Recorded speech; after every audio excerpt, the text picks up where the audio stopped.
കർണാടക അതിർത്തിയോട് ചേർന്ന് കിടക്കുന്ന ജില്ലയെന്ന നിലയിൽ അന്യസംസ്ഥാന മദ്യലോബികളുടെ പ്രവർത്തനത്തിനും കടന്നുവരലിനും ഏറെ സാധ്യതയുള്ള കാസർഗോഡ് ജില്ലയിൽ എക്സൈസ് വകുപ്പിന്റെ പ്രവർത്തനം ശുഷ്കം.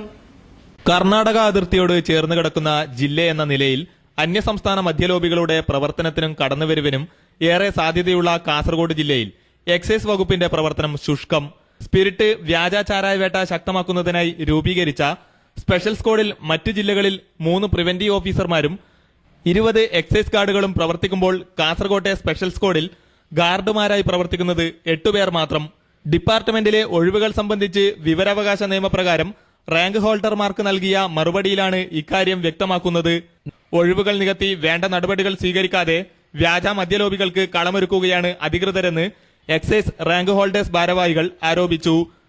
മറ്റു ജില്ലകളെ അപേക്ഷിച്ച് കാസർഗോഡ് ജില്ലയിൽ സ്പെഷ്യൽ സ്ക്വാഡ് അംഗബലം 12ഓളം കുറവാണ്. ഉചിതമായൊരു നടപടി ഗവൺമെന്റിന്റെ ഭാഗത്തു നിന്ന് കൈക്കൊള്ളണമെന്ന്. ഒരു വർഷം കാലാവധി പൂർത്തിയാക്കിയ സംസ്ഥാനത്തെ 33 താൽക്കാലിക ചെക്ക് പോസ്റ്റുകൾ സ്ഥിരപ്പെടുത്താൻ കഴിഞ്ഞ സർക്കാർ തീരുമാനിച്ചിരുന്നു. എന്നാൽ കർണാടക അതിർത്തിയോട് ചേർന്ന് കിടക്കുന്ന ആദൂർ പെർള ചെക്ക് പോസ്റ്റുകൾ ഒഴിവാക്കിയത് അധികൃത അനാസ്ഥയ്ക്ക് ഉദാഹരണമാണ്.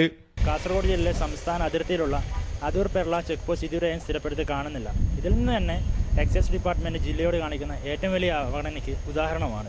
നീലേശ്വരം റേഞ്ച് വിഭജിച്ച് വെള്ളരിക്കുണ്ട് റേഞ്ച് സ്ഥാപിക്കണമെന്ന വർഷങ്ങളായുള്ള ആവശ്യവും ഇതുവരെ നടപ്പിലാക്കിയിട്ടില്ല. നിർദ്ദിഷ്ട വെള്ളരിക്കുണ്ട് റേഞ്ച് പരിധിയിൽ നിന്ന് ഓരോ വർഷം പിന്നിടുമ്പോഴും അബ്കാരി കേസുകൾ വർദ്ധിച്ചു വരുന്നതായി രേഖകൾ വ്യക്തമാക്കുന്നു.